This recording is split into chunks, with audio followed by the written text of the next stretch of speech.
Your mother tongue. I've spent a lot of time in Goa. My friends also stay here, so I knew Goa pretty well. Aldona is something that Very close to your heart? Yeah, obviously. So, and it is the most beautiful village in the world. So it's not surprising.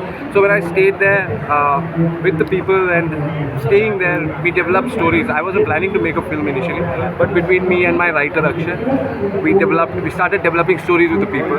So this is a film that we made really for the Aldona people only. Great. And the language I can understand when somebody speaks, but even though I don't speak Konkani, but I do understand the language. Soulful language. Yeah, sure.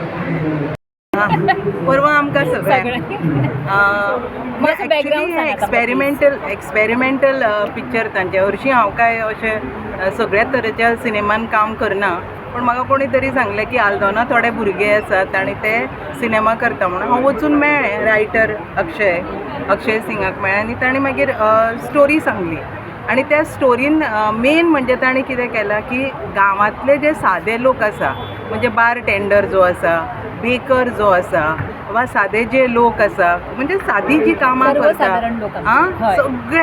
सगळे लोक जे आसा ते actor अशे न्ही actor आशिल्ले एक दोन जे नाटकांनी काम करता बट बाकीचे सगळे सादे लोक त्या लोकांक घेवन तांकां फक्त तोंडान सांगलें आपल्याक अमकें जाय तांणी आपले डायलॉग तयार केले आनी म्हाका ते खूब एक्सपेरिमेंटल आनी बरें दिसलें म्हणून हांव म्हटलें ओके हांवूय येता म्हणून एक्चुली त्या वेळार म्हज्या खातीर हें पिक्चर खूबच म्हत्वाचें कारण हांव तेन्नाच कॅन्सरांतल्यान भायर सरिल्लें आनी म्हाका उबें बी सारकें रावंक जायनाशिल्लें शक्त नाशिल्ली पण ह्या दोगांचे वांगडा हांवें नेटान केलें तें आनी म्हाका अशें दिसलें की इट एम्पावर्ड मी कारण म्हाका दिसलें की ओके हांव करूंक शकता म्हणून आनी हांव हाजे कडेन पळयतना फक्त कोंकणी फिल्म वा गोंयचें फिल्म म्हणून पळयना तर म्हाका दिसता की भारतांतले हे यंग भुरगे येवन हांगा रावतात ते आतां म्हाका दिसता 15 वर्सां तरी जाले हांगा आसात ते रावतात हांगचे जिवनशैली लोकां कडेन मिक्स जातात आनी समजून घेतात आनी तांकां दिसता की हांगच्यो काणयो लोकांक सांगच्यो सो हाज्या खातीर म्हाका हें खूब special picture. Okay, you have been writing a lot of stories and we know you. So how the bud of this story came? This came, so I've been here for around 15 years basically. You're going now. Yeah, I used to stay above a bar in Karuna, in Aldona. So these were stories coming out from the bar basically, stories coming out from the village itself. And we got fascinated with those stories and from there it came basically. Okay, they say you should always keep the innocence of the story. So what is your message to the young writers? Young writers, the stories are all around you actually. We have to recognize that they are around us and not force anything. It's in nature, it's in the people. We have to be aware basically and that they are all around us. There's drama all around us actually. In a single day actually we can meet different characters, we can be in different dramatic situations. We just have to recognize that basically. I think observation is the key to stories. Observation is definitely the key to storytelling. There's a very Goan way of telling stories, like their language also, which is tonally, it's like a song basically. Right, musical kind of. There's a musical, so the drama is also very musical basically. And that's what we've tried with this film, is to stay true to Okay. One last question. तुमका कोंकणी कळटा? Little bit I know. Okay, thank you so much. Like best the kind of हम लोगों ने जो citation दिया है जो picture के बारे में जब हम लोग मार्किंग करते हैं तो वो दिया है तो should I read out that will be much better क्योंकि वो सोच समझ के लिखा है हम लोगों ने तो वो करूँ तो चलेगा.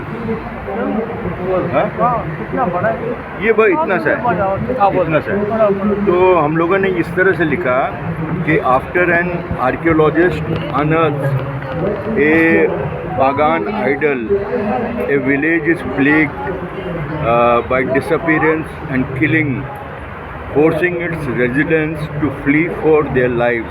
It is a complex, layered and blending of past and present, night and day, dream and reality, nature and civilization, creating another worldly atmosphere, a very well made film. तो इस तरह से हम लोगों ने लिखा है। तो हम लोग जब भी वो करते हैं तो साइटेशन लिखते हैं, तो थोड़ा सोच समझ के लिखते हैं। तो एक्चुअली हमारे साइटेशन जो है ना हर फिल्म के बारे में है। तो अगर आपको ज़रूरत है तो वी विल प्रोवाइड यू कि हम लोगों ने क्या हर फिल्म के बारे में लिखा है। अगर आपको ज़रूरत पड़े तो हमसे आप पूछ सकते हैं। Either we can mail you also, और आप जैसा भी चाहें। तो आपका गोवा का फिल्म में ऐसा लिखने का आपको कैसा है? गोवन फिल्मों में जो गोवन फिल्में जो बॉम्बे फिल्मों की नकल नहीं कर रही थी, मतलब कि जो अपने लो बजट में डिशुम और एक्शन और वो क्राइम वाली फिल्में नहीं थी, वो सब बढ़िया थी। पर जो बॉलीवुड की नकल करने की कोशिश कर रही थी उनमें मेरे को थोड़ा कमी दिखा, और उनमें जो शिल्प है, वो क्राफ्ट है, वो भी थोड़ा कमज़ोर है। बाकी जो एनवायरनमेंट पे, सोशल इशू पे और जो पर्सनल फिल्में बनी है वो एक से एक बढ़कर बहुत बढ़िया फिल्में हैं। और एक्चुअली अभी ये तो शुरुआत है, पर धीरे धीरे जो गोवा का जो साहित्य है पुराना, यहाँ एक से एक राइटर है, और कई लोग पुर्तगाल में रहते हैं। तो मैंने काफ़ी शॉर्ट फिल्में, वो शॉर्ट स्टोरीज़ पढ़ी हैं और कुछ उपन्यास पढ़े हैं। तो आपका लिटरेचर का ट्रेडिशन बहुत ख़तरनाक है, तो अगर उसको सोर्स बनाया जाए तो बहुत तरक्की हो सकती है। फिर दूसरी बात है कि यहाँ जो फाइन आर्ट्स का वो इतिहास है वो बहुत अच्छा है। जैसे सूजा यहाँ के हैं, तो अभी अनएक्सप्लोर्ड है गोवा, तो मतलब फाइन आर्ट्स के मामले में, मतलब इन सिनेमा। तो मुझे लगता है कि 2-3 साल के अंदर एक अपना एक जो